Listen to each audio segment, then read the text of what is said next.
কৃষ্ণ কৃষ্ণ হৰি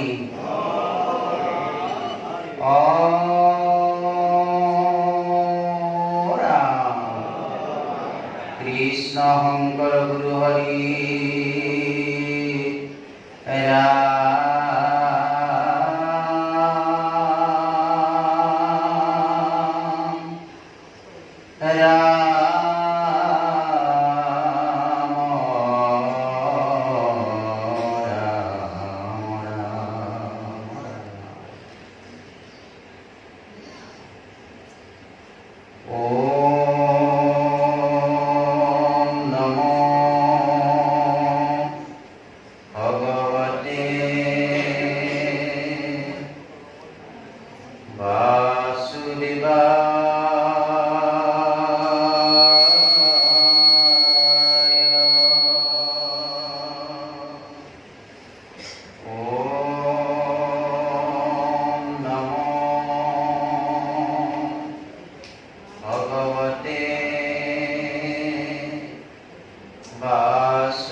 পৰম সন্তোষে প্ৰিয়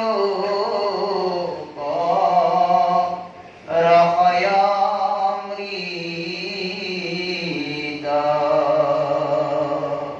কৃষ্ণ হৰি ৰাম। পৰম শ্ৰদ্ধাৰ আজিৰ এই মহা পুণ্য স্থানত উপস্থিত হোৱা বৈকুণ্ঠৰ পাৰিষদ স্বৰূপ বাপ বান্ধৱ সমস্ত, গোকুলৰ গোপী স্বৰূপা আই মাতৃ সমস্ত, আজি এই পবিত্ৰ স্থান বিজনী সত্ৰত শ্ৰীমদ ভাগৱত পাঠ ব্যাখ্যা অনুষ্ঠানৰ 25টা বছৰত অতিক্ৰম কৰিলে আৰু এই 25 বৰ্ষৰ আজিৰ এই পহিলা ভাগ পবিত্ৰ দিনত বৈকুণ্ঠৰ কল্পতৰু মহাভাগৱত শাস্ত্ৰ পাঠ ব্যাখ্যাৰ বাবে আমাক আমন্ত্ৰণ কৰি আনিছে আৰু এই পাঠ ব্যাখ্যা অনুষ্ঠান আমি আগবঢ়াব লৈ যাব বিচাৰিছোঁ। একমাত্ৰ আপোনাৰ সমস্ত ভকত সজ্জনৰ কৃপা অবিহনে এই পাঠ ব্যাখ্যা আমি আগবঢ়াব নোৱাৰিম। গতিকে এই পাঠ ব্যাখ্যাখিনি আগবঢ়াওঁতে যদি কিবা দোষ ত্ৰুটি হয় সমস্ত লোক আপোনাৰ সমস্ত আমাক পৰীক্ষণ কৰিব। যোৱাবেলি আমি এই পাঠ সমাপ্ত কৰিছিলোঁ দশম স্কন্ধ ভাগৱতৰ অমৰাৱতীলৈ গমন, ভগৱন্ত কৃষ্ণ অমৰাৱতীলৈ গমন পাৰিজাত হৰণ, এই অধ্যায়টিৰ দ্বাৰাই আজিৰ পাঠ আমি আৰম্ভ কৰিম। মই পোনপ্ৰথমে আপোনাৰ সমস্তৰ ওচৰত এটি কথা অৱগত কৰিব বিচাৰিম যে আমি যি ইয়াত আজি পাঠ ব্যাখ্যা অনুষ্ঠান আৰম্ভ কৰিম, পাঠ ভিত্তিক ব্যাখ্যাহে আমি কৰিবলৈ চেষ্টা কৰিম। গতিকে ইয়াত যদি কিবা আপোনালোকৰ মনত হয়তো প্ৰশ্ন উদয় হ'ব পাৰে, আমি পাঠ কৰি থাকোঁতে বা কিবা ব্যাখ্যা কৰোঁতে যদি প্ৰশ্ন উদয় হয়, অনুষ্ঠানটোৰ শেষত আমাক এই প্ৰশ্নভাগি আগবঢ়ালে আমি নিশ্চয় আৰু কাইলৈও হয়তো আমাৰ পাঠ থাকিব, তাত আমি আপোনালোক উত্তৰখিনি দিব পাৰিম। কৃষ্ণ এৰা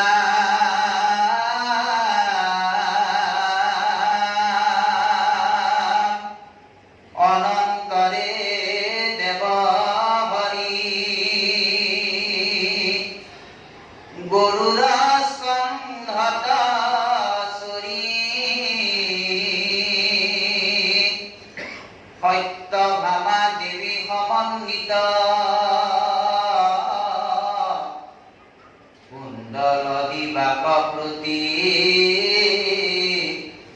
চলি গৈলা অমৰাৱতী ইন্দ্ৰৰ মন্দিৰে উপস্থিত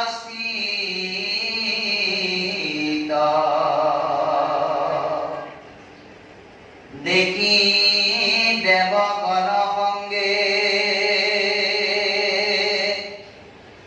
ইন্দ্ৰয়াতি মনৰংগে কৃষ্ণক পূজিল বিধিবতে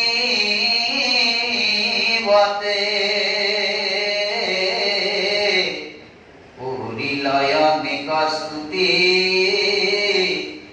নিষ্ঠাৰিলা যদুপতি শৰণত পৰিদণ্ডতে।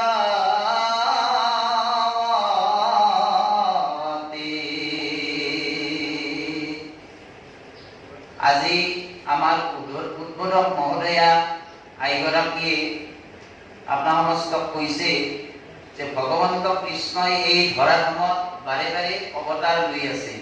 তেওঁ 3টা কাৰণৰ কথা আপোনালোক ব্যক্ত কৰিলে যে ভগৱন্ত কৃষ্ণই এই ধৰাধামলৈ বাৰে বাৰে আহি আছে দুষ্টসকলক দমন শান্তক পালনৰ কাৰণে। ইতিমধ্যে ভগৱন্ত কৃষ্ণৰ হাতত নৰক নামৰ সেই অসুৰজন নিধন হ'ল। আমি কীৰ্তনতো পাইছো নৰকক মাৰি ৰূপে গুণে মহা ঘৃণা। নৰকক মাৰি ভগৱন্ত কৃষ্ণই 16,000 কন্যাক একেলগে তেওঁ দ্বাৰকালৈ লৈ আহিছে। আৰু সেই নৰকক মাৰিয়ে ভগৱন্ত কৃষ্ণই দেৱমাতৃ অদিতিৰ কৰ্ণত পিন্ধা সেই কুণ্ডলযোৰ নৰকাসুৰে লৈ গৈছিল। আৰু সেই কুণ্ডলযোৰ ভগৱন্ত কৃষ্ণই নৰকক মাৰি লৈ আহিল। আনি পুনৰ তেওঁ আজি সেই দেৱমাতৃ অদিতিক দিবলৈ অমৰাৱতীত উপস্থিত হ'ল। সেইকাৰণে কৈছে অনন্তৰে দেৱহৰি গৰুৰ স্কন্ধত চৰি সত্যভামা দেৱী সমন্বিতে। তেওঁ অকলশৰে অহা নাই, লগত সত্যভামাক লগত লৈ আহিছে। সত্যভামা কোন? সত্ৰাজিতৰ জীয়ৰী। এই সত্যভামাক লগত লৈ তেওঁ আহিল আৰু আহি অমৰাৱতীত প্ৰৱেশ কৰিলে। ভগৱন্ত কৃষ্ণই অমৰাৱতীত প্ৰৱেশ কৰিলে, ইন্দ্ৰৰ মন্দিৰত উপস্থিত হ'ল। দেৱতাসকল অত্যন্ত আনন্দিত হৈছে আৰু কৃষ্ণক বিধিৱতে পূজা কৰিলে। কৰিলা অনেক স্তুতি নিষ্ঠানীলা যদুপতি চৰণত কৰি দণ্ডৱতী। দেৱৰাজ ইন্দ্ৰ সহিতে দেৱগণে অনেক স্তুতি কৰিলে কৃষ্ণক আৰু দণ্ডৱতে প্ৰণাম জনালে। ইন্দ্ৰ কয়াস্বামী হৰি অদিতিৰ গৃহে চলি গৈলা দেৱগণ সমন্বিত মাতৃক প্ৰণাম কৰি কুণ্ডল নীলন্ত হৰি দেখি দেৱী ভৈলা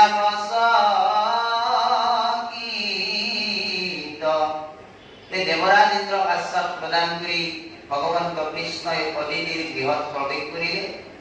দেৱগণ সমন্বিত অদিতি মাতৃক প্ৰণাম জনাই তেওঁৰ হাতত তেওঁৰ সেই কুণ্ডলযোৰ অৰ্পণ কৰিলে। দেখি দেৱী ভৈলাপচকিত। ভগৱন্ত কৃষ্ণই লীলা সন্নিৱিষ্ট থকা এই দশম স্কন্ধ আপোনাৰ সমস্তৰ সন্মুখত আমি পাঠ কৰিবলৈ লৈছো। যে গোটেই ভাগৱতখনত 12টা স্কন্ধ, 332টা অধ্যায়, 18,000 শ্লোক। এই 332টা অধ্যায়ৰ ভিতৰত দশম স্কন্ধতে আটাইতকৈ বেছি অধ্যায় আছে। 90টা অধ্যায় আছে। 3টা ভাগত বিভক্ত কৰা আছে, আদি, মধ্য আৰু শেষ। এই দশম স্কন্ধৰ ভগৱন্ত কৃষ্ণৰ গুণলীলা আছে। এদিনাখন ৰজা পৰীক্ষিত ৰজাৰ কথা আমাৰ আইগৰাকী সুন্দৰকৈ আপোনালোক ক'লে। ৰজা পৰীক্ষিতে মহামুনি শুকদেৱক সন্মুখত যেতিয়া ভাগৱত শ্ৰৱণ কৰিবলৈ উপস্থিত হ'ল, শুকদেৱ যেতিয়া পৰীক্ষিত ৰজাক ভাগৱত ক'বলৈ আহি তেওঁ কৈ নৱম স্কন্ধ পাৰ হৈ দশমত ভৰি দিব। হেন সময়তে শুকদেৱৰ শ্ৰীমুখে এষাৰ বাণী ওলাল। তেওঁ ক'লে শুকনি গণতি পৰীক্ষিত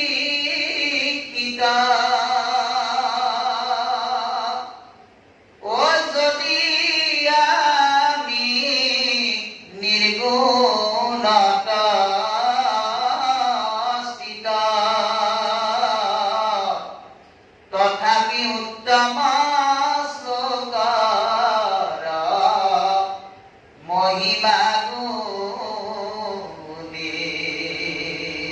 ৰজা পৰীক্ষিতক ক'লে শুকনি গণতি পৰীক্ষিত যদিও আমি নিৰ্গুণত স্থিত। এই ভাগৱত কথা পবিত্ৰ গংগাৰ পাৰত আলোচনা হৈছিল। মহাৰাজ পৰীক্ষিত শুকদেৱে কৈছিল। তাত দুজন ব্যক্তিৰ সমাহাৰ ঘটিছে। এজন গুণময় এই জগতখনৰ লগত সম্বন্ধ ৰখা ব্যক্তি আৰু এজন হৈছে নিৰ্গুণ ব্যক্তি। অৰ্থাৎ নিৰ্গুণ পৰম নিৰ্গুণকাৰী পুৰুষ শুকদেৱ। এই পৰম নিৰ্গুণকাৰী পুৰুষ শুকদেৱে এই গুণময় জগতখনৰ লগত যাৰ কোনো সম্বন্ধ নাই তেনেকুৱা এজন ব্যক্তিয়ে ভাগৱত কিয় পঢ়িবি? কাৰণ ভাগৱত যদি আমি বিচাৰো চাওঁ যে ভাগৱতখন সগুণ শাস্ত্ৰ নে নিৰ্গুণ শাস্ত্ৰ, উত্তৰত পাম ভাগৱতখন সগুণ শাস্ত্ৰ। কাৰণ শুকদেৱে কৈ দিছে শুক নিগদতি পৰীক্ষিত যদিও আমি নিৰ্গুণস্থিত। হে ৰজা পৰীক্ষিত, যদিও আমি নিৰ্গুণস্থিত তথাপি উত্তম শ্লোকৰ মহিমা গুণে। এই যে মহাপুৰুষ গুৰুজনাই সন্নিবিষ্ট কৰিছে দশম স্কন্ধ, এই দশম স্কন্ধই হৈছে ভাগৱতৰ মূল হৃদপিণ্ড, ভাগৱতৰ হৃদয়। এই দশম স্কন্ধতে মহাভাগৱতৰ গোটেই কৃষ্ণ লীলাখিনি সন্নিবিষ্ট আছে। আৰু এই লীলাখিনিৰ প্ৰতি মহামুনি শুকদেৱ এনেকৈ আকৃষ্ট হ'ল যাৰ কাৰণে তেওঁ সগুণ শাস্ত্ৰ ভাগৱত নিজেই গ্ৰহণ কৰিবলগীয়া হ'ল। কিহৰ কাৰণে? একমাত্ৰ দশম স্কন্ধ সন্নিবিষ্ট থকা লয়। সেইকাৰণে তথাপি উত্তম শ্লোক মানে কৃষ্ণ গুণ লীলা শ্লোকৰ মহিমা গুণে, এই উত্তম শ্লোকৰ মহিমা গুণ সন্নিবিষ্ট আছে, যাৰ বাবে এই মই ভাগৱত গ্ৰহণ কৰিম। পৰীক্ষিত ৰজাৰ মনত প্ৰশ্ন উদয় হৈছে, তেনেহলে এনেকুৱা এখন শাস্ত্ৰৰ কথা মোক কিয় ক'লে? তেওঁ উত্তৰ দিছে, এইকাৰণে এনেকৈ উত্তৰ দিছে যে তুমি শুনি বাপ পাত্ৰ। এই শাস্ত্ৰখন একমাত্ৰ তুমিহে শ্ৰৱণ কৰাৰ যোগ্যতাখিনি তোমাৰ আছে, শ্ৰৱণৰ যোগ্যতাখিনি একমাত্ৰ তোমাৰ আছে। আৰু এই কাৰণে মই তোমাক ভাগৱত ক'ব লৈছো। কিয় যোগ্যতাখিনি আছে? তেনেহ'লে ভাগৱত শ্ৰৱণ কৰিবলৈ আমাৰ কিবা যোগ্যতা লাগিব নেকি? শুকদেৱে কৈছে তুমি শুনি বাপ পাত্ৰ, তুমি শুনাৰ কাৰণে যোগ্যতাখিনি তোমাৰ আছে। কি যোগ্যতা? শেষত কৈছে মহাপুৰুষৰ সেৱকত তুমি সম্প্ৰতি। যোগ্যতাখিনি কি? মহাপুৰুষৰ সেৱকত তুমি সম্প্ৰতি। তুমি মহাপুৰুষৰ সেৱক মানে তুমি কি? মহাপুৰুষীয়া। এই যে আমি কৈ থাকো মহাপুৰুষীয়া কোন? মহাপুৰুষৰ সেৱকত তুমি সম্প্ৰতি। তেনে মহাপুৰুষ কোন? দৈৱকী মাতৃয়ে ভগৱন্ত কৃষ্ণক জন্ম কৃষ্ণই যেতিয়া দৈৱকীৰ গৰ্ভত আবিৰ্ভাৱ হ'ল, তেতিয়া দৈৱকীটো অচেতন আছিল। বসুদেৱে স্তুতি কৰিলে বিভিন্ন ধৰণে। তেওঁ ইমান সুন্দৰকৈ স্তুতি কৰিলে, ব্ৰহ্মৰূপে সজা পালা, বিষ্ণু ৰূপ ধৰি, ৰুদ্ৰৰূপে দিয়া হবে জগত সংহৰি। ইমান সুন্দৰকৈ স্তুতি। এইবাৰ দৈৱকীয়ে স্তুতি কৰিছে কি বুলি? মহাপুৰুষ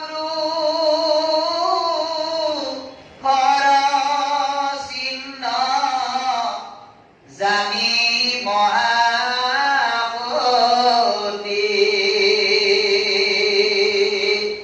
পৰিস্তুতি কৰন্ত বিস্ময় গুয়ায়াতি একো কালি মনুষ্যে মৃত্যুৰ নেৰাই হাত নকৰে ভকতি যাবি মাধৱ তোমাত। মহাপুৰুষৰ চিহ্ন। তেনেহলে মহাপুৰুষৰ চিহ্ন কি? এজন মহাপুৰুষ হ'ব লাগিলে 32টা লক্ষণ আৰু 23 চিহ্নযুক্ত মহাপুৰুষ।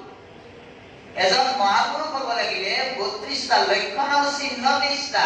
তেনে ভগৱন্ত কৃষ্ণৰ গাত লক্ষণ আছিল 32টা, চিহ্ন আছিল 23টা।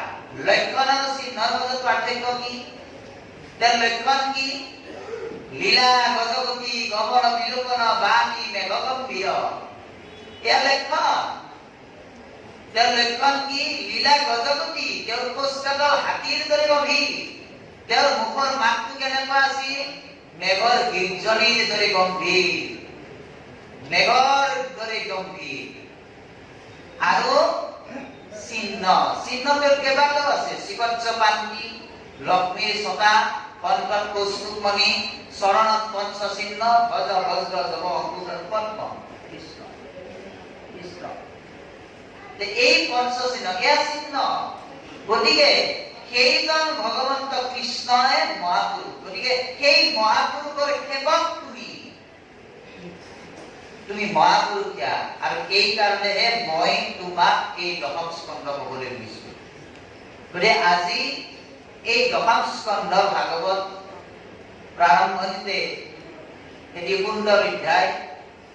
ইতিমধ্যে অদিতিৰ গৃহত ভগৱন্ত কৃষ্ণ দেৱতা সমন্বিতে প্ৰৱেশ কৰিছে আৰু মাতৃ অদিতিক প্ৰণাম জনাই তেওঁৰ হাতত সেই সৌন্দৰ্যক তুলি দিলে। দেখি দেৱী ভৈলা সচকিত।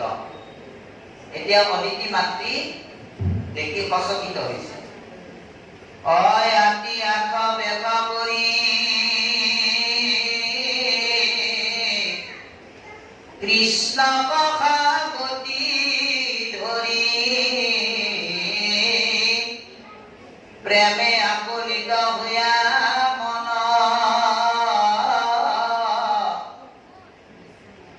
নয়নৰ কহে মীৰ মাতিলন্ত ধীৰে ধীৰ মহাস্নেহে শ্ৰৱে দুই স্তন। চকুৰ পানী লাল, আনন্দৰ চকুৰো, আৰু মহাস্নেহেৰে লাহে লাহে অদিতি মাতৃয়ে কৃষ্ণক সাৱটি ধৰিলে। এৰা কিনো তুমি কৃপা সিন্ধু অনাথ নৰবন্ধু কোনে নবুজিব তজু গুণ নৰক দৈত্যক বুদ্ধি কুণ্ডলী বেকয়ানি হেন মোৰ পুত্ৰ আছে কোন। ভগৱন্ত কৃষ্ণ কৃপা সিন্ধু বুলি কৈছে। তুমি কিনো তুমি কৃপা সিন্ধু অনাথ জনৰ বন্ধু কোনো বুজিবে তজু গুণ। কৃপা সিন্ধু, তুমি কৃপাৰ সাগৰ। কৃপাৰ সাগৰ, কি কৃপাৰ সাগৰ? ভগৱন্ত কৃষ্ণ। ভগৱন্ত কৃষ্ণ কৃপাৰ সাগৰ বুলি কৈছে। তেওঁ এনেকুৱা কৃপাৰ সাগৰ যে যেতিয়া নেকি আমি ইয়াৰ পিছত পাম আৰু অধ্যায় আহিব তেতিয়া আমি পাম। শিশুকালে যেতিয়া ভগৱন্ত কৃষ্ণ বহুতখিনি গালি গালাজ পাৰিলে, অপমান কৰিলে ৰাজসভাৰ মাজত ৰাজসভা যজ্ঞৰ সময়ত, তেতিয়া সেইজন শিশুকালক ভগৱন্ত কৃষ্ণই কৃষ্ণৰ হাততে শিশুকালৰ মৃত্যু হ'ল। কিন্তু সেইজন শিশুকালক ভগৱন্ত কৃষ্ণই কিন্তু দেশ কৰিলে, শিশুকালে দেশ কৰিলে ভগৱন্ত কৃষ্ণই কিন্তু তেওঁ গতি দিলে, পৰম গতি পালে। সেইকাৰণ ফালৰ পৰাই যদি চাওঁ আমি, তেনেহলে কৃষ্ণ কৃপাময়, তেওঁ দয়াময়, তেওঁ দয়াৰ সাগৰ। সেইকাৰণে তেওঁ দয়াময়, কাৰণ দেশ কৰিলেও তেওঁ গতি দিলে। সেইকাৰণে ভাগৱত যিটো শব্দ আপোনালোক ব্যাখ্যা কৰিব নালাগে, কাৰণ ইমান 25টা বছৰে আপোনালোকে ইমান সুন্দৰ মানে অসমৰ বিখ্যাত ভাগৱত পাঠক বিলাকে আহি ইয়াত ব্যাখ্যা কৰিছে। ইয়াত মই নিষ্ঠতা নাই, মই ভাবো মই ঘৰত মানে ইয়াতে আইভাই মোৰ ভয় লাগিছে যে বিজলী সত্ৰ বুলি ক'লে ভাগৱতৰ পাঠ কৰোঁতা, মই পাঠক হিচাপে কৈছো দেই, বেয়া নাপাব আপোনালোকে, এটা বেলেগ মানে আমেজ আছে ইয়াতে। কিয় জানে? তাৰমানে আৰু ভয়, আপোনালোকৰ ওচৰত ভাগৱত পাঠ কৰিবলৈ বিশেষভাৱে মোৰ ভয় লাগে। কিয় ভয় লাগে? তাৰমানে আপোনালোক এনেকুৱা পৰিপক্ক, মানে আজি মই এই আসনৰ পৰা আপোনালোক প্ৰশংসা কৰিছো, বুজিছে নাই? গতিকে আমাৰ অলপ আগতে আইগৰাকী কৈ গ'ল নহয় যে এই স্থানতে আমাৰ বাপ ঈশ্বৰ ইন্দ্ৰনাথ দাস বাবুদেউ সঘনাই আহি থকা স্থান, এনেকুৱা এখন পবিত্ৰ স্থান। গতিকে এতিয়া আহি আচলতে ভাগৱত পাঠ কৰাটোৱে নহয়, শ্ৰৱণ কৰাটো এটা পৰম সৌভাগ্য। গতিকে অজামিল সেইকাৰণে ভাগৱতৰ গ শব্দটো উল্লেখ কৰিছে। কৌশিক সংহিতা মতে গ শব্দই দিছে গতিৰ অশ্ব অলৌকিকী, অৰ্থাৎ যি ভগৱন্ত কৃষ্ণৰ নাম ললে অলৌকিক গতি পায়। ভগৱন্ত কৃষ্ণই অলৌকিক গতি প্ৰদান কৰিলে, অলৌকিকভাৱে গতি পালে, কোনে অজানিলে। তেওঁ জীৱনত কেতিয়াও ভবা নাছিল তেওঁ গতি পাব বুলি। তেওঁ পুত্ৰ নাম লৈছিল, পুত্ৰ নাম ধৰি উপহাস্য কৰি হেলাক জীৱলে হৰি। কোনোবাই যদি পুত্ৰ নাম লৈ যদি উপহাস্য কৰি যে হলাক হৰি নাম হয়, সেইকাৰণে ভগৱন্ত কৃষ্ণ কৃপাময়। সেইজন কৃপাময় ভগৱন্ত কৃষ্ণই অদিতি মাতৃৰ সন্মুখত যেতিয়া উপস্থিত হৈছে, অদিতি মাতৃয়ে কৈছে তুমি অনাথ জগৰ বন্ধু, কোনেনো বুজিবে তজু গুণ। তোমাৰ গুণ, গুণৰ মহিমা কোনে বুজি পায়? তুমি তোমাৰ গুণ, কাৰণ তুমি এনেকুৱা গুণৰ অধিকাৰী। ভাগৱতে সিদ্ধান্ত দিয়ে, ইয়াৰ পিছত কব তুমি এনেকুৱা গুণৰ অধিকাৰী যে নৰক দৈত্যক বধি কুণ্ডল বিবেক আনি হেন মোৰ পুত্ৰ আছিল। মোৰতো এই দেৱতাসকল সহস্ৰ দেৱতা মোৰ পুত্ৰ নহয়, এই সমস্ত এই দেৱতা গোটেই দেৱতা পূৰ্বে মোৰ পুত্ৰ, কিন্তু এনেকুৱা এজন পুত্ৰ নোলা যে সেইজন নৰকক মাৰি মোৰ কুণ্ডলযোৰ মুখলৈ আনি দিলে। কিন্তু সেই কামটো আপুনি কৰিলে, গতিকে তোমাৰ কৃপাতেই মই আজি মোৰ কুণ্ডল মই ঘূৰাই পালো। হেৰা তোমাৰ প্ৰসাদে প্ৰভু দুনাই কুণ্ডল পাইল, দেৱে সমে তাৰিলা ইন্দ্ৰক দেখি দশু পদ্মমুখ খন্দিলা সকলে দুখ, আজি লভিলৈ আনন্দ। হে প্ৰভু, দেখি তজু পদ্মমুখ খন্দিল সকলে দুখ। পদ্মমুখ ফুলি থকা পদমফুলটো যেনেকুৱা ধুনীয়া উজ্জ্বল, ভগৱন্ত কৃষ্ণৰ মুখৰো সেই পদুম ফুলটোৰ লগত তুলনা কৰিলে যে তোমাৰ এই মুখপদ্ম দেখি খন্দিল সকল দুখ, মোৰ সমস্ত দুখ যেন আজি খণ্ডন হৈ গল, আৰু আজি মই যেন এক পৰম আনন্দ লাভ কৰিছো। সেই পৰম আনন্দ লাভ কৰিছে কাৰ কাৰণে? একমাত্ৰ কৃষ্ণৰ কাৰণে। সেইকাৰণে কৃষ হেন এইটো পৃথিৱী বাচক হইল নয় আনন্দ প্ৰৱৰ্তাই। কৃষ মানে যি কৃষ্ণ নাম বলে আমি পৰম আনন্দ পাওঁ, সেই পৰম আনন্দ আমি কৃষ্ণ। আজি মই আৰম্ভণিতে আপোনালোক আৰু এটা কথা ক'ব লাগিছিল যে যে সময়ত পৰীক্ষিত মহাৰাজ পৰীক্ষিত, মই যোৱাবেলিও এই কথাটো আপোনালোকক অৱগত কৰা নহল, কিন্তু মই কৰিব লাগিছিল। এইবেলি মই মনটো সঁচাকৈ আজি ভাল লাগিছে। কি জানে, ভাগৱত যে আপোনালোকৰ ইয়াত এখন যে বিছনা পাতি দিয়ে, এখন চাং পাতি দিয়ে, এইটো শোভনীয় নহয়। কিন্তু মই যোৱাবেলিও কম কৰিছিলো, কিন্তু কোৱা নহল কিয়? আজিকালি ক'ব নোৱাৰিতো কথাটো, আৰু কোনে কি কয়। কাৰণ এই অনুষ্ঠানতে অসমৰ ডাঙৰ ডাঙৰ বক্তাবিলাকে বক্তৃতা দি গৈছে, ইয়াতেতো মই দেখা পাইছো এটা নহয় দুটা কৰি দিছে, কোনোবা নাপায় ন, একজন নহয় দুজন ভাগৱতী দিছে। এইবাৰ আপোনালোকে এই যিখন আসন দিছে, এই আসনখন সদায় ৰাখিব আপোনালোকে, বুজিছে? ভাগৱত পাঠ সদায় উচ্চ আসনত নহয়, উচ্চ আসনত নহয়। কিয় নহয়? কিয় নহয়? ইয়াৰ কাম দিছে দ্বাদশ স্কন্ধ ভাগৱতত। ভাগৱত আমি বহুতে কওঁ যে ভাগৱত পঢ়িব লাগে কেনেকৈ, দ্বাদশ স্কন্ধ ভাগৱত উল্লেখ কৰিলে। মহাৰাজ পৰীক্ষিতে যেতিয়া সুখদেৱৰ শ্ৰীমুখে ভাগৱত শুনি আছিল, ভাগৱত শ্ৰৱণৰ যিটো শেষ দিন, এই শেষ দিনটোত পৰীক্ষিতে কুহুন পাৰি বহিছে। আসন আছিল কিহৰ? কুহুনৰ আসন, কুহুনৰ আসন আছিল। সুখদেৱে ভাগৱত কৈছে, পৰীক্ষিত মহাৰাজে শুনিছে, ইয়াৰ সুখদেৱৰ আসন। এই আসনখনত কি আছিল? কুহুনৰ আসন। সেই পুগুণৰ আসনত বহি ভাগৱত পঢ়িছে আৰু ভাগৱত পঢ়িছে কেনেকৈ উত্তৰমুখকৈ। ইয়াক লৈ আমাৰ সমাজত বিভিন্ন এক আলোচনা সমালোচনা হয়। কোনোবাই পূবমুখকৈ ভাগৱত কৰে, তাতো কিছুমানে কয় পূবমুখাকৈ ভাগৱত নকৰে, কিছুমানে কয় উত্তৰমুখকৈ ভাগৱত পঢ়িব লাগে। আচলতে আমি কোনটো মুখে ভাগৱত পঢ়িব লাগে? দ্বাদশ স্কন্ধ ভাগৱত কৈছে উত্তৰ দিশে পৰীক্ষিত ৰজাই ভাগৱত শ্ৰৱণ কৰিছিল।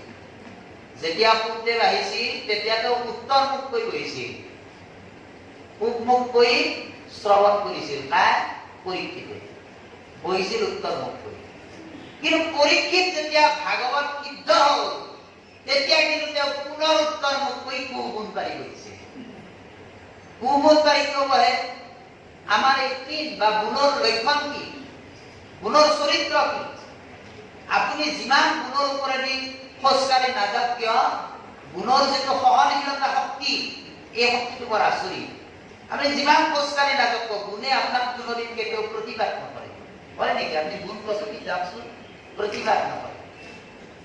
অৰ্থাৎ আমি এনেকুৱা আমি ভাগৱত শ্ৰৱণ কৰি ল'বলৈ আমি এনেকুৱা বিনয় হ'ব লাগে। এইটো বিনয়ৰ লক্ষণ। গুণে কাৰ লক্ষণ দিছে? বিনয়, বিনয় ভাৱনা। এই বিনয় লক্ষণ। সেইকাৰণে কৈছে শ্ৰদ্ধাৱান লগতে জ্ঞান। তুমি যদি জ্ঞানদগ্ধ হ'ব বিচৰা তেনেহ'লে শ্ৰদ্ধাৱান হ'ব লাগে। আৰু শ্ৰদ্ধা ভাৱনাটো আহিলে তেতিয়া তোমাৰ লগত এটা আৰু চৰিত্ৰ লগ লাগিব, এইটো বিনয়। এই যিটো বিনয় ভাৱনা এয়া কুগুণে বিচাৰিছে। উত্তৰমুখ, জীৱনৰ উত্তৰণৰ দিশ, আমাৰ জীৱনৰ উত্তৰণৰ দিশ। পাণ্ডৱসকলে স্বৰ্গাৰোহণ কৰিলে, উত্তৰমুখে গমন কৰিলে, এয়া জীৱনৰ উত্তৰণৰ দিশ। ভক্ত উদ্ধৱক যেতিয়া ভগৱন্ত কৃষ্ণই ৰহস্য তত্ত্ব কথা বৈকুণ্ঠ পুৰাণৰ সময়ত কৈছিল ক'ত? যমুনা নদীৰ পাৰত। তেওঁক যাব ক'ত কৈছে? বদৰিকাশ্ৰমলৈ। অৰ্থাৎ কৃষ্ণ নাম ললে, কৃষ্ণ কথা শ্ৰৱণ কৰিলে আমাৰ জীৱনৰ উত্তৰণ হয়। এই যে 25টা বছৰে আমি ভাগৱত শুনিলো, আমাৰ জীৱনৰ উত্তৰণ হৈছে নে? আজি প্ৰশ্ন হৈ আছে। আমাৰ জীৱনত কিবা উত্তৰণ হ'লনে? বোলে পৰীক্ষিত মহাৰাজৰ উত্তৰণ হ'ল ভাগৱত শ্ৰৱণ কৰি। গতিকে সেইকাৰণে ইয়াতো এইকাৰণে ভাগৱতে আমাক সিদ্ধান্ত দিলে। সেইকাৰণে কৈছে আনন্দ, কৃষ্ণ নাম ল'লে আনন্দ। সেইকাৰণে আপোনালোকক মই এইটো আচলতে মই যোৱাবেলি ময়ো এই উচ্চ আসনত বহি পঢ়ি গৈছো, হয়তো ক'ব পোৱা নাই। এইবাৰ মই আপোনালোক ধন্যবাদ দিছো। এই এনেকুৱা আসনতে ভাগৱত শ্ৰৱণ কৰিব লাগে। উচ্চ আসন নহয়, তাকো সত্ৰ গুৰু আসন স্থাপন হৈ আছে নহয়, এনেকুৱা কথা। যি কি নহওক কিয়, তোমাৰ প্ৰসাদে প্ৰভু দুনাই কুণ্ডল পাইলো। এতিয়া কৈছে এহি মতে প্ৰেম ভাৱে শশী সমে অদিতে পৰিসত্য ভামাক আদৰ। এতিয়া শশী সমন্বিতে অদিতি মাত্ৰে সত্যভামাক আদৰ কৰিলে। স্বৰ্গৰ বিচিত্ৰ পুষ্প দিব্য বস্ত্ৰ অলংকাৰ মাধৱক দিলা নিৰন্তৰ। স্বৰ্গৰ বিচিত্ৰ পুষ্প, দিব্য বস্ত্ৰ অলংকাৰ ইত্যাদি ভগৱন্ত কৃষ্ণক প্ৰদান কৰিলে। এৰা আমাত্ৰী কয়া চাক কৰে গৰুৰ স্তম্ভতা চুৰি দ্বাৰকাক চলিলা মুৰাৰী। দেৱতাৰ যত নাৰী বেৰি চাবে হাৰি হাৰি যতে কুণ্ডৰী অপেশ্বৰী। অদিতি মাতৃক আশ্বাস দি গুৰুৰ স্কন্ধত দ্বাৰকালৈ ভগৱন্ত কৃষ্ণ পুনৰ গুচি গ'ল। ইয়াত মুৰাৰী শব্দটো লিখিছে। মুৰাৰী মানে মোৰ নামৰ অসুৰজনক যোনে বধ কৰিছিল তেওঁৰ নাম মুৰাৰী। মোৰ নামৰ অসুৰক যোনে বধ কৰিছিল, মধু নামৰ দৈত্যজনক যোনে বধ কৰিছিল তেওঁৰ নাম মধুসূদন। গতিকে এই যে মুৰাৰী শব্দটো ইয়াত লিখিলে, দ্বাৰকাক ভগৱন্ত কৃষ্ণ মুৰাৰীয়ে চলি গ'ল। যত দেৱতাৰ নাৰীসকলে বাট আগচি ধৰি শাৰী শাৰী তেওঁলোকে চাই আছে যতেক সুন্দৰী অপেশ্বৰী বিলাক অম্ৰা কিনো ৰূপ কিনো গুণ হেন দেখি আছে কোন কৃষ্ণ ৰস মানৱ অনুহৰ অম্ৰাৱতী পুৰচানী কৰে জয় কৃষ্ণ ধ্বনি বাৱে শংখ দুন্দুভি বিস্তৰ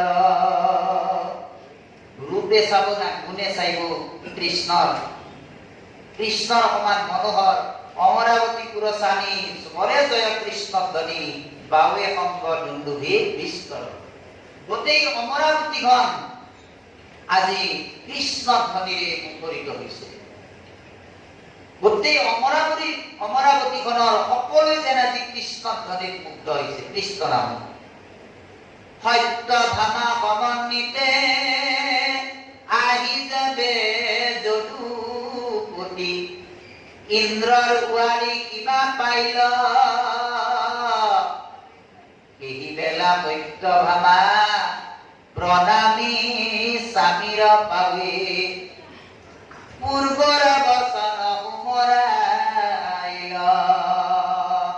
সত্যভামা সমন্বিতে ভগৱন্ত কৃষ্ণ যদুপতি ইয়াত যদুপতিটো উল্লেখ কৰিলো কৃষ্ণ নামটো দিলে যদুপতি মহাপ্ৰভু মাধৱদেৱে নাম প্ৰকাৰটো লিখি গ'ল ভজ হেন দেৱ যদুপতি এই যে যদুপতি নামটো আছে ইয়াৰ লগত এই কথাখিনি সন্নিবিষ্ট আছে সত্যভামা সমন্বিতে আহি যেবে যদুপতি ভগৱন্ত কৃষ্ণই লগত কাক দিছে সত্যভামা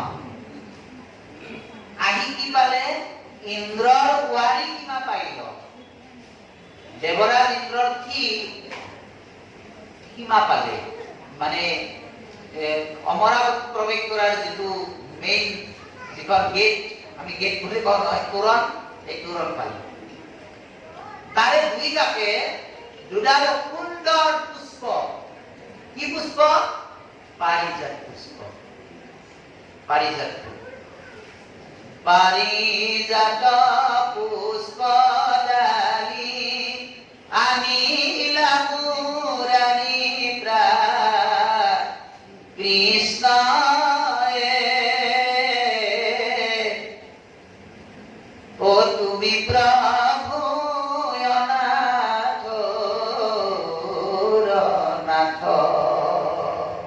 পাৰিজাত পুষ্প ভগৱন্ত কৃষ্ণই সেই ইন্দ্ৰৰ তোৰণৰ দুই কাষে দুডাল প্ৰকাণ্ড পাৰিজাত পুষ্প কৃষ্ণই দেখিলে সত্যভামাই দেখিলে এতিয়া সত্যভামাৰ এটা পুৰণি কথা মনত কৰিম কি দেখা প্ৰাণনাথ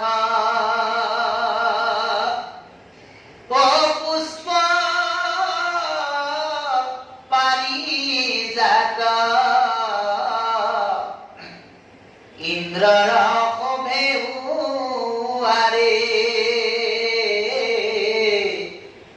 দিব বুলি মোক আনি আছা প্ৰভু পাহৰিলা কেনে কৰি হে প্ৰভু তুমি মোক এই স্বৰ্গৰ অমৰাৱতীলৈ আহোঁতে কৈ আহিছিলা যে দেৱৰাজ ইন্দ্ৰৰ এই পাৰিজাত পুষ্প মই তোমাক দিম কিন্তু আজি সেই পুষ্প বৃক্ষ দেখা পালো তুমি মোক দিয়া তোমাৰ কিংকৰী ইন্দ্ৰৰ ঘূৰিণী পিন্ধে ইটো পাৰিজাত মই তজু প্ৰিয়া দিব বুলি আছা তুলি লোৱা প্ৰাণনাথ তোমাৰ ডাকি তোমাৰ কিংকৰী ইন্দ্ৰভাৰ্যা শশীয়ে সেই পাৰিজাত পুষ্প পিন্ধি আছে কিন্তু তোমাৰ মই ভাৰ্যা হৈও প্ৰিয়া হৈও হে প্ৰাণনাথ এই পাৰিজাত পুষ্প মই পিন্ধিব পৰা নাই সেইকাৰণে কৈছে তোমাৰ কিংকৰী ইন্দ্ৰৰ ধৰিণী পিন্ধে ইটো পাৰিজাত পৃথিৱীৰ লোকে নতু দেখে আক মহাপুষ্প পাৰিজাত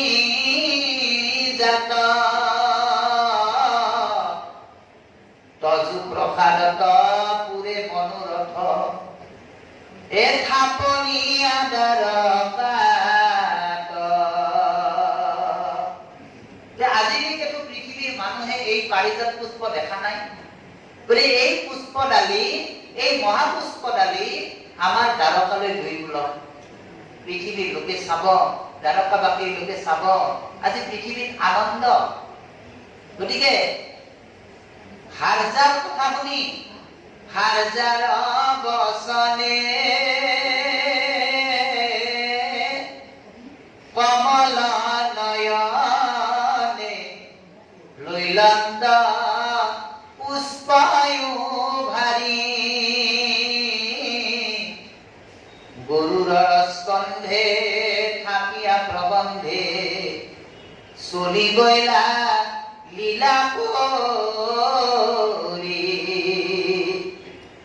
হাৰজাৰ কথা শুনি কমল নয়ন ভগৱন্তই পুষ্পনে উঘাৰি দিলে হাৰজাৰ কথা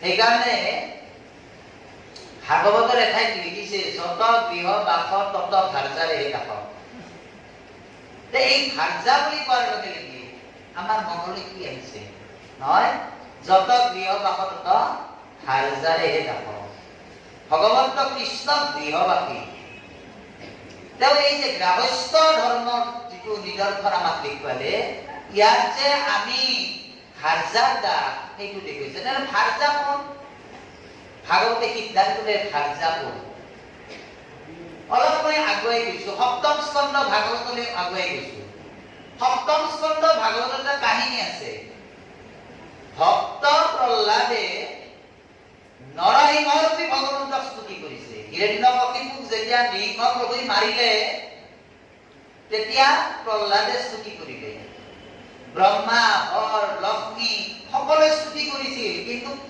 নৰসিংহৰ ৰূপৰ এই যিটো প্ৰশান্ত ৰূপ এইটো দেখি সকলোৱে ভয়তে পিছুৱাই গৈছে কোনেও ক'ব নোৱাৰে প্ৰহ্লাদে নৃসিংহ প্ৰভুৰ ওচৰলৈ গৈছে জয় তেওঁ স্তুতি কৰিছে কি বুলি কৈছে ইমতে ভকতি কৰ পাঞ্চেন্দ্ৰিয়ে পাঞ্চনিকে লাগি ধৰে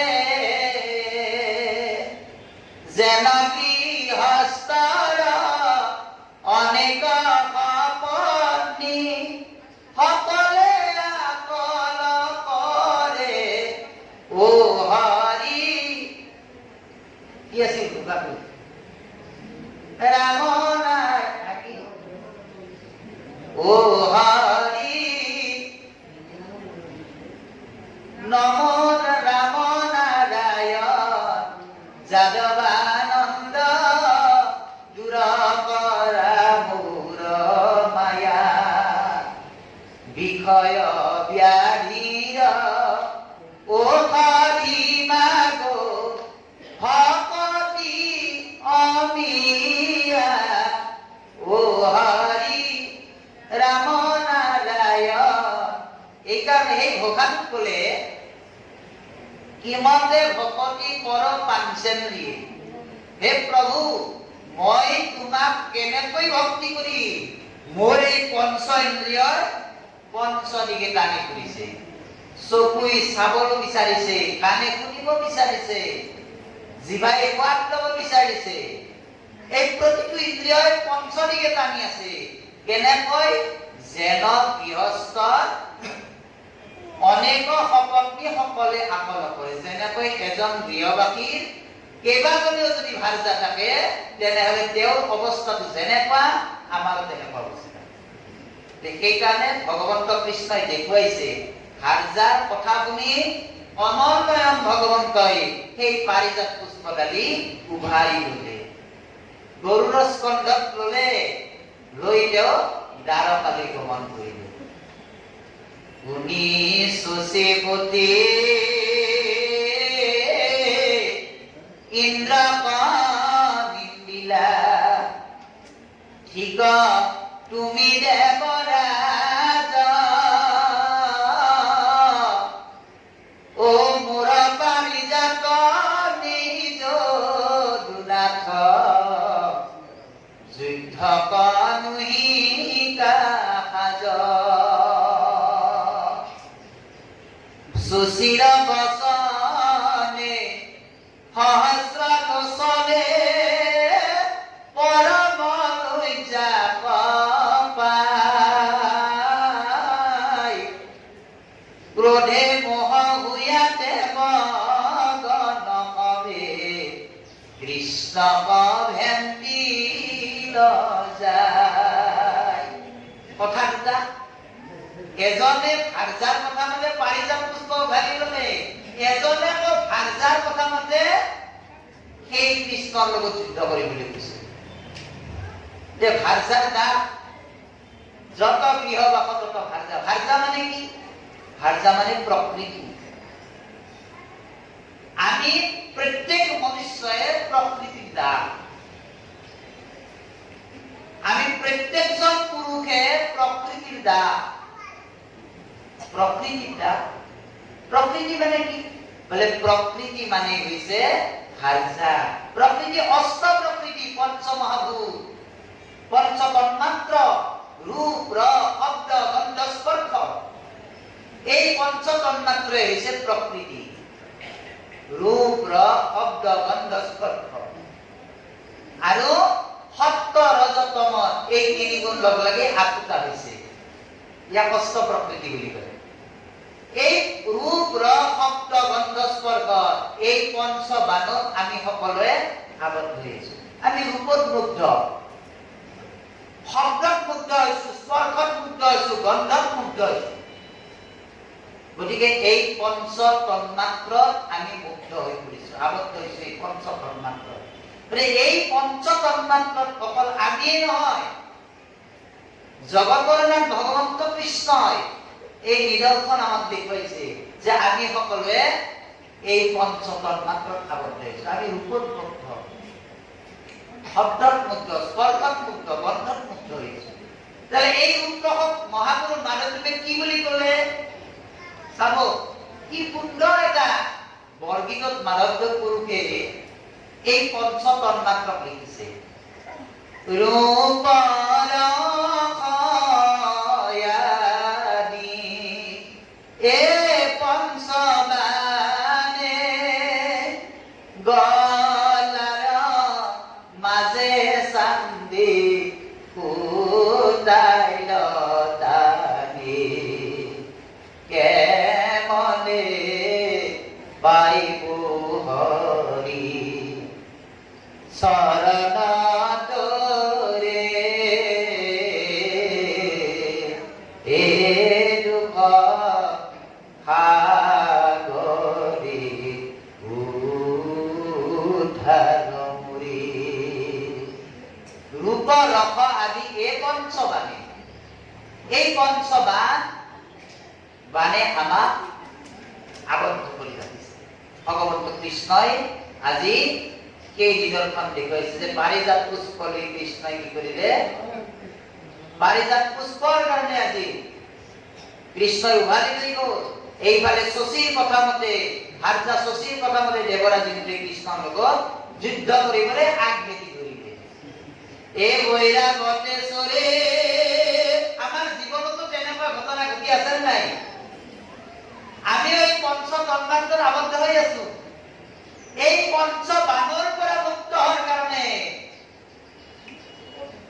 মহাপুৰুষ মাধৱদেৱে আৰু গালে গোপালে কি গতি কৰিলে এ গোবিন্দে কি মতি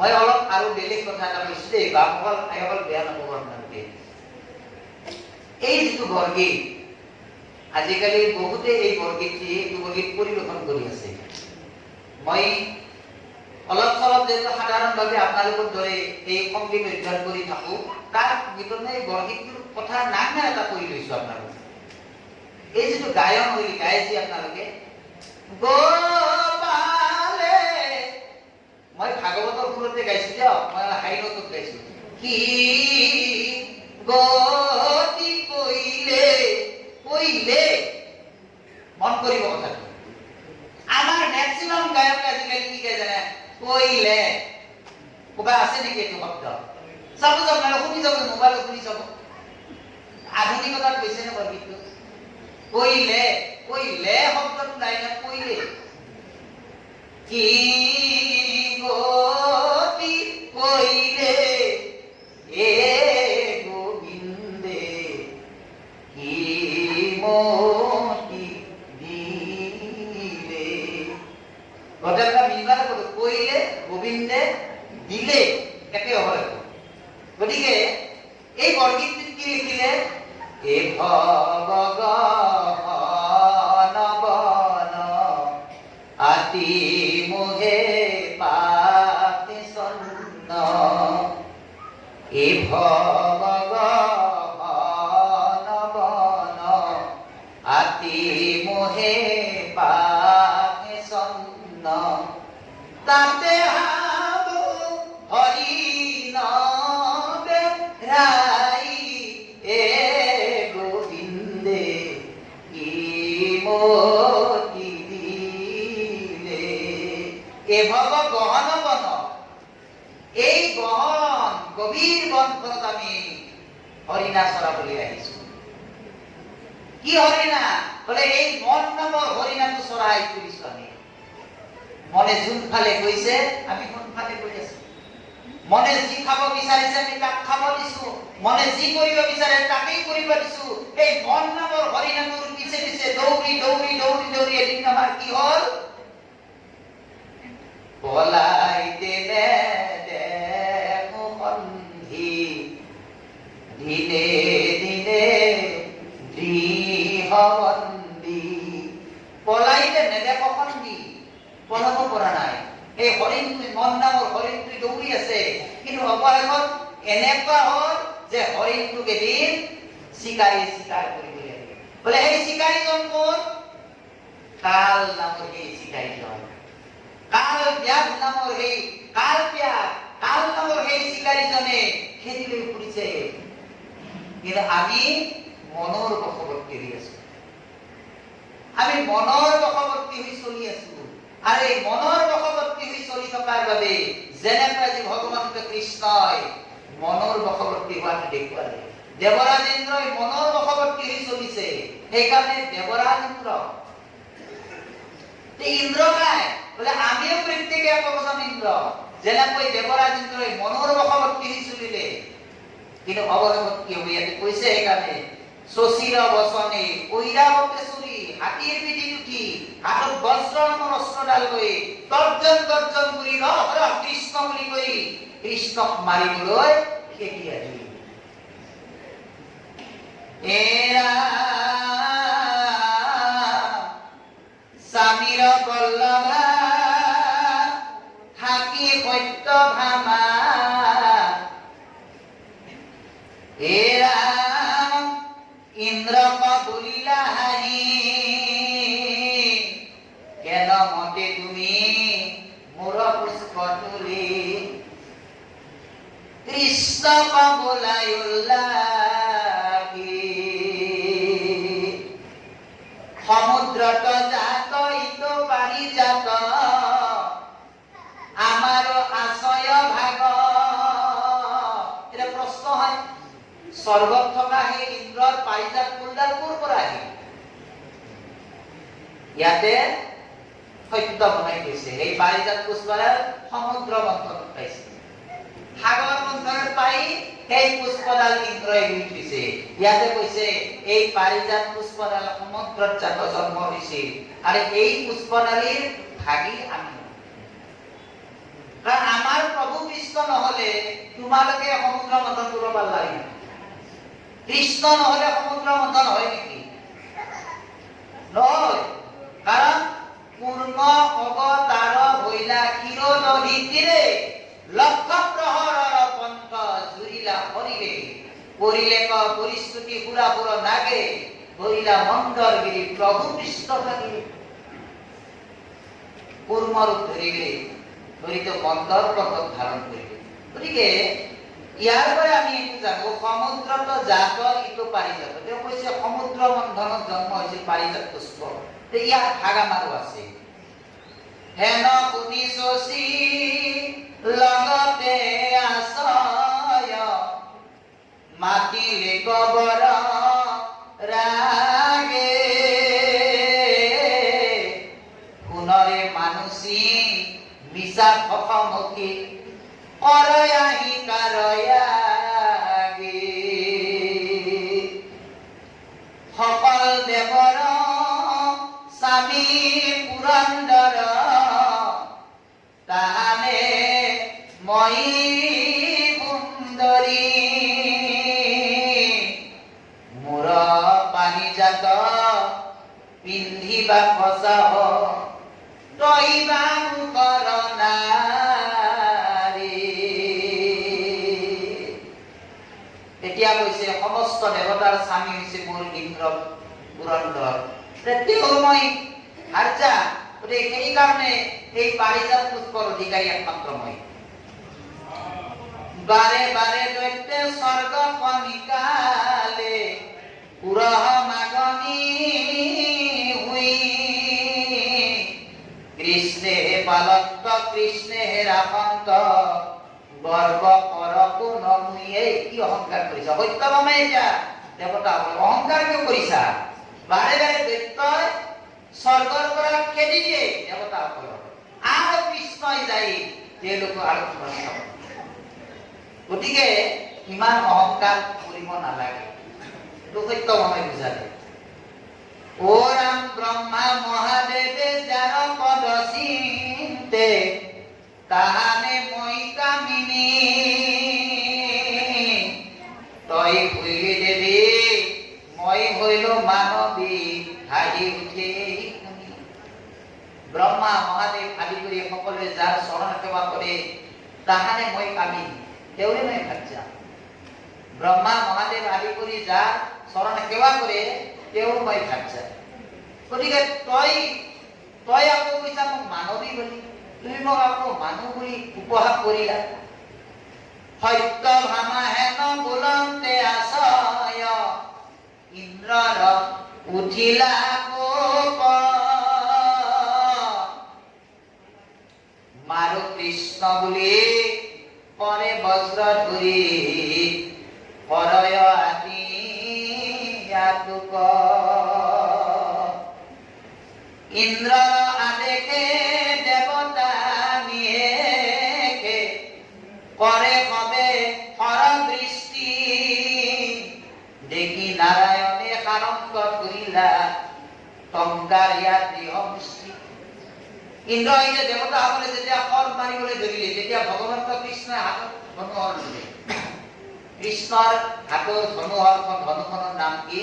সাৰংগ ধনু। সেইকাৰণে সাৰংগ পানী। এইজন সাৰংগ পানী ভগৱন্তই শৰ নিক্ষেপ কৰিলে, আৰু যি শৰে সমস্ত দেৱতাবিলাকক বগৰাই দিলে। অসংখ্য প্ৰমাণ প্ৰহাৰিলা বান লঘু হস্তে কল্প কৰি হাৰি দেৱগণ পুহিলা শৰণে ত্ৰাহি কৃষ্ণ ৰাৱকাৰী। লাজে শশীপতি শশী সমন্বিতি কৃষ্ণক কৰিলা স্তুতি কৰিলো দুখ সমীয়ক ৰূপ আমি মহামূঢ়মতি। পাছে দেৱ হৰি ইন্দ্ৰ কয়াস্বামী সত্যভামা সমন্বিতে পাৰিজাত লয়া দ্বাৰকাক গয়া গৈলা প্ৰভু উপস্থিত। দ্বাৰকাত মহা উৎসৱ মিলিল আহিলন্ত যমুনা ইন্দ্ৰক জিনিয়া স্বৰ্গৰ মাধৱে আনিলন্ত পাৰিজাত। শুনা অভিমান্য ভূত দেখা কেনে পদভূত ইন্দ্ৰই আদি দেৱৰ কন্যাই কিৰিটি অগ্নিজাৰ চৰণ পৰকীয়াহি গোচৰ কৰন্তে সৰ্বদাই। হেন দেৱ জুলুৰাই ইন্দ্ৰৰ সাধন্ত কাজত দেৱপুৰা খণ্ড দিনে ৰাতি কোন বস্তু পাৰিজাত তাহাৰ কাৰণে কাংক দেৱে সমে যুঁজে শশী পতি শুনা বুদ্ধ বুদ্ধ বুদ্ধ জন নিজ বন্ধু নাৰায়ণ বুজিও তাহা নচৰণে ধনগৰ্ভে মত্ত হোৱা মহন্ত জনৰ দয়া দেখিও নেদেখে বুঢ়জনে সবাৰ সকলো ক'লে যে নিজ বন্ধু আমাৰ নিজৰ পৰম বন্ধু হৈছে একমাত্ৰ নাৰায়ণ গতিকে সেই নিজ বন্ধু নাৰায়ণৰ চৰণ ভজা ধনৰ গৰ্ভে মত্ত হোৱা মহন্ত জনৰ দয়া দেখিও নেদেখে মূঢ়জনে ধন গৰ্ভ ধন টকা পইচাৰ অহংকাৰত মত্ত হৈ আমি যে মহন্তসকলক দয়া কৰিব লাগে এইখিনিও আমাৰ সম্যক জ্ঞানহীন নাই য'ত নিদৰ্শন দেখলে দেৱৰাজেন্দ্ৰ তাতে মহন্তৰ মুখে যত শুনিয়া পৰম তত্ত্ব হুকুটি মুকুটি জাত পাই তথাপিতো মহন্ত প্ৰসন্ন বদন কৰি সাদৰে নমাতে মুখ চাই মহন্তৰ মুখে যত শুনা পৰম তত্ত্ব কোনবা দিছে কাৰ মুখত মহন্তৰ ভক্তি ৰত্নাৱলীত লিখিলে নহয় শুনা হবা শতপদ যুগুতি বচন হৰি ভক্তিৰ আদি জানিবা শ্ৰৱণ হৰি ভক্তিৰ আদি প্ৰাৰম্ভণিক শ্ৰৱণ আপুনি যদি হৰি কথা নুশুনে শ্ৰৱণ নকৰে তেনেহলে আমি ভক্তি তত্ত্ব লাভ কৰিব নোৱাৰো সেইকাৰণে আদি প্ৰাৰম্ভণিক শ্ৰৱণ কেনেকৈ ক'ত শ্ৰৱণ কৰিব লাগিব মহন্তৰ মুখে কথা শুনা প্ৰথমত তেৱেহে গুৰুকে পাই ভক্তি তত্ত্ব মহন্তৰ মুখে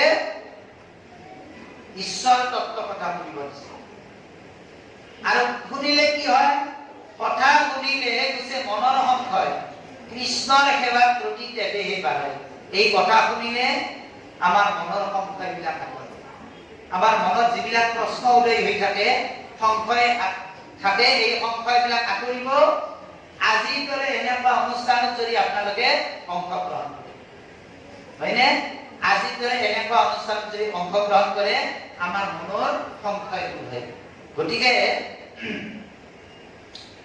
আমি গোটেই 365 দিনে আমি কাম কৰি আছো বিভিন্ন কৰ্মত আমি নিয়োজিত হৈ আছো কিন্তু তাৰ ভিতৰত 30টা দিন আমাক দিছে ভাগৱত শ্ৰৱণৰ সুবিধা বিষ্ণু সত্ৰই 30টা দিন দিছে মই 30টা দিন আপোনালোকক আহিবা নকম আপোনালোকে এই 30টা দিনৰ ভিতৰত কোনবাটো সপ্তাহৰ 7টা দিন আপোনালোকে আহক কাৰণ 7 দিন 7 দিন ভাগৱত শ্ৰৱণ কৰি গোকৰ্ণই ধুন্দুকাৰী প্ৰেতজনীৰ পৰা উদ্ধাৰ কৰিছিল 7 দিন ভাগৱত শ্ৰৱণ কৰি পৰীক্ষিতে মুক্তি পাইছিল 7 দিন ভাগৱত শ্ৰৱণ কৰি পৰীক্ষিত নামৰ ৰাজাজনে মুক্তি পালে 7 দিন ভাগৱত শ্ৰৱণ কৰি সৌৰভ প্ৰমীক্ষ কৰি 28 সহস্ৰ লিখিয়ে ভক্তি তত্ত্ব লাভ কৰিলে গতিকে এই 7 দিন ভাগৱত শ্ৰৱণ আপোনালোকে কোনোবা এটা সপ্তাহত এই গোটেই মাহটোৰ ভিতৰত কোনোবা এটা সপ্তাহ আপোনালোকে বাছি লৈ ইয়াতে আহা কৰক জীৱনত আমি লৈ আহিছো ইয়াতে কৈছে ধন গৰ্ভ আমি লৈ আহিছো কি আৰু ইয়াৰ পৰা কি লৈ যাম সেইকাৰণে স্বৰূপ জ্ঞানটো আমি লাভ কৰিব লাগিব স্বৰূপ জ্ঞান আমিতো বৈজ্ঞানিক কোনেও নহয় সকলোৱে জ্ঞান হয়নে কি জ্ঞান বোলে এই যে কেঁচুৱাটো পানী কেঁচুৱাটো মাকৰ গৰ্ভৰ পৰা জন্ম হোৱাৰ অলপ পিছতে মাকৰ গাখীৰ খাবলৈ আৰম্ভ কৰে কেঁচুৱাটো কোনোবাই শিকাইছে শিকোৱা নাই এটা নিজ জ্ঞান এনেকুৱা জ্ঞান লাভ কৰিবলৈ আৰম্ভ কৰিছো জন্মৰ পৰা মৃত্যুলৈকে জ্ঞান কিন্তু স্বৰূপ জ্ঞানটো আমাৰ স্বৰূপ জ্ঞান কি অস্বৰূপয়ানন্দে সদা সুখী ও প্ৰাণ বন্ধু পিতাম্বৰে স্বৰূপ আনন্দে সদা স্বৰূপ আনন্দ স্বৰূপ ভগৱন্তৰ আন এটা নাম স্বৰূপ আনন্দ এই স্বৰূপ জ্ঞান কি মই কোন মই ক'ৰ পৰা আহিছো কিয় আহিছো ইয়াৰ পৰা লগত লৈ যাম ইয়াৰ পৰা লগত কি লৈ যাম এই স্বৰূপ জ্ঞানখিনি লাভ কৰাৰ কাৰণে আমাৰ জীৱনত ভাগৱত শ্ৰৱণৰ প্ৰয়োজনীয়তা আছে। ভাগৱত শ্ৰৱণ কৰিলে কি ফল পায় বলে ভাগৱত শ্ৰৱণ কৰিলে তৰণৰ ৰাস্তা পায়, তৰিব পাৰি কেনেকৈ বলে ভাগৱত শ্ৰৱণ কৰিলে তৰিব পাৰি। পৰীক্ষিতই শেষত কলে তৰিল আমি, শেষত ৰজা পৰীক্ষিত কলে তৰিল আমি। ব্যাসপুত্ৰ শুকদেৱক কলে কহি পৰমাৰ্থ কৰিলা কৃতাৰ্থ তৰিল আমি। হে মহাগুৰুদেৱ, যিটো মহাহৰি ব্ৰহ্মা আদি কৰি যি মহাহৰি ব্ৰহ্মাকে আদি কৰি দেৱতাসকলে যি মহাহৰি উপাসনা কৰে তেওঁৰ গুণনাম শ্ৰৱণ কৰি তৰণৰ ৰাস্তা পালো। আমি তৰণৰ ৰাস্তাত লাগে না। কি তৰণ? মাতৃ দেৱহূতিয়ে কপিলেশ্বৰক কলে তজু অনুগ্ৰহে আজি জন্মহীনা পাইল, এতেকে শান্ত চকু তোমাক দেখিলো। তজু অনুগ্ৰহে আজি জন্মহীনা পাইল, তোমাৰ অনুগ্ৰহত আজি মই জন্মৰ সীমা পালো। আৰু আমিও সেই কপিল নামৰ সেই ঈশ্বৰজনৰ যেনেকে মাতৃ দেৱহূতিয়ে জন্মহীনা পালে আমাকো কিন্তু সেই জন্মৰ সীমাটো দিয়ে। কি জন্মৰ সীমা? 84 লক্ষ যদি অতিক্ৰম কৰি জীৱই নৰ দেহা পাইছে, কত তপসাই নৰ দেহা পায়। 84 লক্ষ জন্ম সাৱৰমিক লক্ষানি সহস্ৰ জীৱহে জন্ম গ্ৰহণ কৰিছিল 20 লাখ বাৰ। জলজন্ত লক্ষ পানীত থকা জীৱহে জন্ম গ্ৰহণ কৰিছিল 10 লাখ বাৰ। কুৰ্মাঞ্চল লক্ষ কাছু আকৃতিৰ জীৱহে জন্ম গ্ৰহণ কৰিছিল 10 লাখ বাৰ। পক্ষী নন্দ লক্ষ চৰাই চিৰিকটি জন্ম গ্ৰহণ কৰিছিল 10 লাখ বাৰ। ত্ৰিংলক্ষ পক্ষুনম 30 লাখ বাৰ। জন্তু চতুৰ্থ লক্ষানি বাননা 4 লাখ বাৰ বান্দৰ। এই 84 লক্ষ জন্ম অতিক্ৰম কৰি মনুষ্য দেহা পাইছে। তেনেহলে জন্মৰ সীমা এই মনুষ্য জন্ম। কাৰণ এই মনুষ্য জন্মতে আমাৰ নিৰ্ধাৰিত হব যে আপুনি আৰু 84 লক্ষ জনীক যাব নে আৰু এই জন্ম মৃত্যু চাকাটো উদ্ধাৰ হব। জন্ম মৃত্যু চাকা কি চাকা? জলযন্ত্ৰ চক্ৰে জয়ীবদ্ধ হইয়া খণ্ড ঘট জনমত কত ঊৰ্ধ্বগতি কত অধগতি কত থাকে মধ্যত।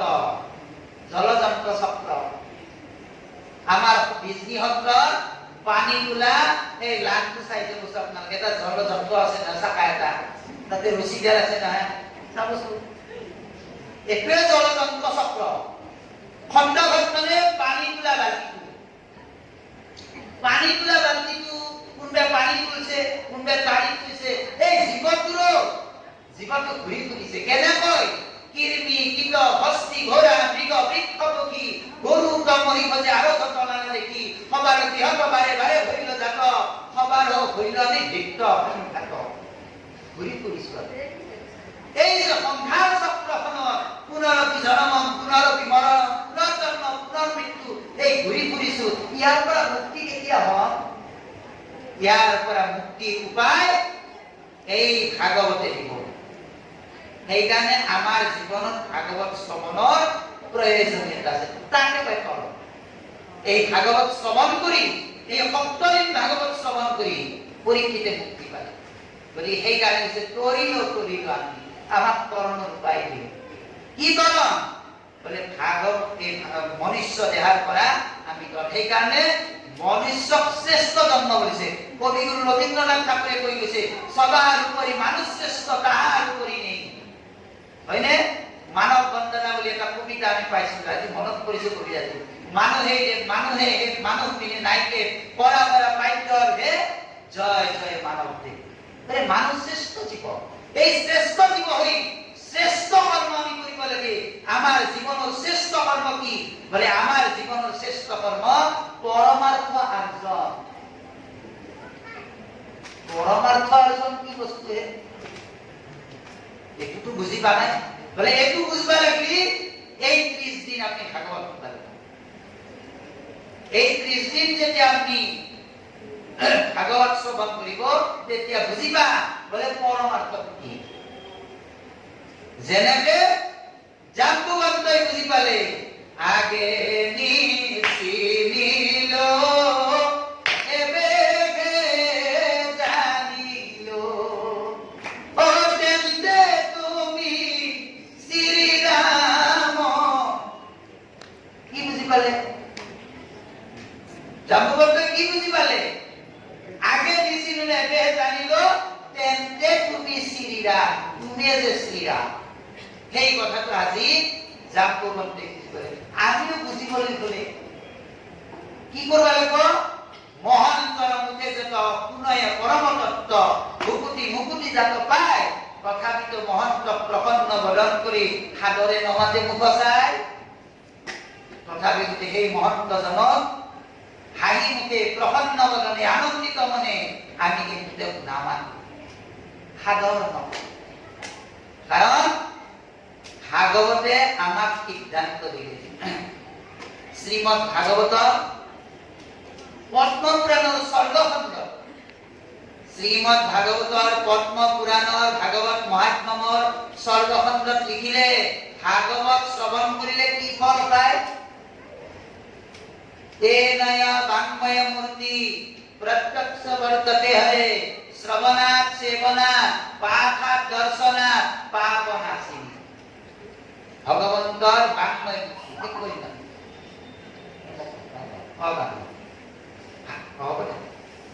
ভাগৱত শ্ৰৱণ কৰিলে কি হয় তেনয় বাংময় মূৰ্তি ভাগৱত বাংময় মূৰ্তি ভগৱন্তৰ বাংময় মূৰ্তি কথাকাৰে কথিত আছে ভাগৱত ভাগৱত মানে ভগৱান প্রথম দ্বিতীয় স্কন্ধে শরণোদয় তৃতীয় চতুর্থে যার হয়ে উদয় নারী দেখে পঞ্চমে ষষ্ঠে বক্ষস্থল সপ্তমে অষ্টমে কর কমল যুগল কণ্ঠ দেখে নবমে দশমে যার কুণ্ড একাদশে ললাতে দ্বাদশ হইলামুণ্ড গতিকে এই ভাগৱত ভগৱন্তৰ রূপ এই বাংময় মূর্তিক যদি আমি দর্শন করি প্রত্যক্ষ বর্ততে পরীক্ষা নহয় প্রত্যক্ষ প্রমাণ পরীক্ষা নহয় হায়া হৈ নাগল আপোনালোকে যেনেকে মন্দিৰত যাওঁতে পূজাৰী খাল খালি কয়ে প্ৰভু আমাৰ ল'ৰাটোৰ কাৰণে এটা আপুনি দোৱা কৰক ল'ৰাটোৰ কাৰণে এটা প্ৰাৰ্থনা কৰক এইটো নহয় ডাইৰেক্ট প্ৰত্যক্ষ পৰীক্ষা নহয় হায়া হৈ নাযাব প্ৰত্যক্ষ বৰ্ততে হলে হরণ করিলে কি পাঠ শ্রবণা শুনিলে সেবনা সেবা করিলে পাঠ করিলে দর্শনা দর্শন করিলে কি হরণ হয় পাপ নাকি পাপ না সেই কারণে ভাগৱত শ্ৰবণৰ আমাৰ জীৱনত প্ৰয়োজনীয়তা আছে আজিৰ কাৰণে আমি ভাগৱত সমাপ্ত কৰিম আমাক দেখা বাপে কৈ গ'ল এটা ঘোষা গাব দিছে গতিকে এটা ঘোষাৰে ঘোষাটো আমি কীৰ্তনৰ আৰু নাগাওঁ না কীৰ্তনেৰে আলম লৈ এটা ঘোষা গাম মই গাম আপোনালোকে ধৰিব হেদ জানি নৰলোক অহম মম এই যুগ ইটো গৰ্বে নকৰে কল্যাণ অনন্ত কন্দলি ঘনে হৰি হৰি বোলা ঘনে কেতিখনে পৰে ইটো প্ৰাণ হৰি ৰাম ৰাম ঘোষাটো কি গাম অক্রূরে ভগবন্ত কৃষ্ণ আর বলরামক লৈ আহিল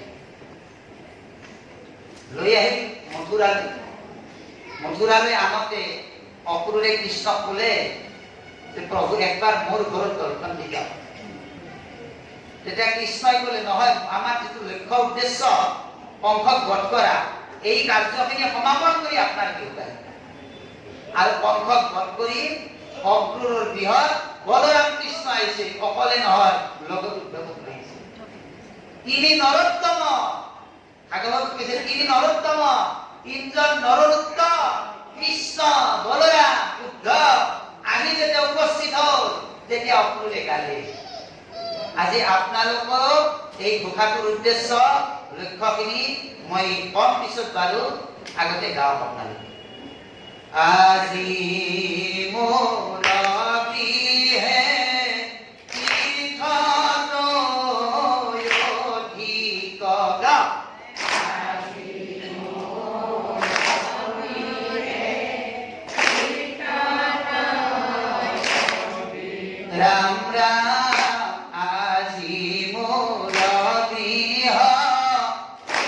কত অধিক আজি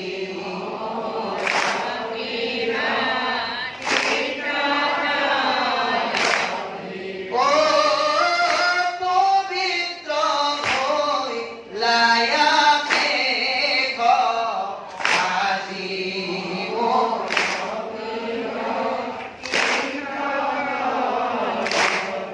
राम राम जी हे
কৃষ্ণ হৰি অবৰা অপৰাধ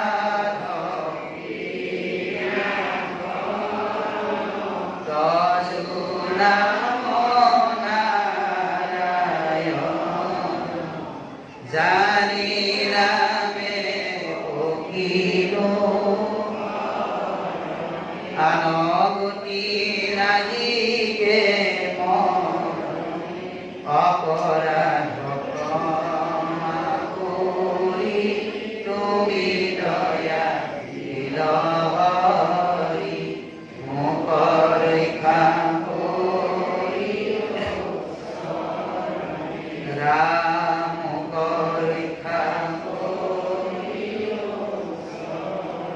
শ্ৰীমন্ত শংকৰ হৰি ভকতৰ যাজে নগৰ্ভ তাহান্ত বিনাই নাহি নাই নাই আমাৰ তাহান্ত বিনাই নাহি নাই নাই আমাৰ কৃষ্ণ কৃষ্ণ হৰি অবৰা সমস্ত বৈকুণ্ঠৰ কল্পত মহাভাগৱত শাস্ত্ৰ আজি মহিলা আত্মাহত পবিত্ৰ দিনত আৰু এই পাঠ ৰক্ষাখিনি আগবঢ়াওঁতে আমাৰ নিশ্চয় প্ৰসাদ পদত কিবা ভক্তি বৰাদ্দ হ'ব পাৰে সেয়ে সকল অপৰাধ ভঞ্জন নিমিত্তে আমি আপোনাৰ সমস্ত শ্ৰীচনত মহাপুৰুষ মাধৱদেৱ গুৰুৰ এজোপা কটাৰী আমি দেখাবা কৃষ্ণ তোমাৰ চৰণ সেৱাৰ গোবিন্দ নাজানো এক উপায় যিমতে সেৱাত ৰহিব কৰোণা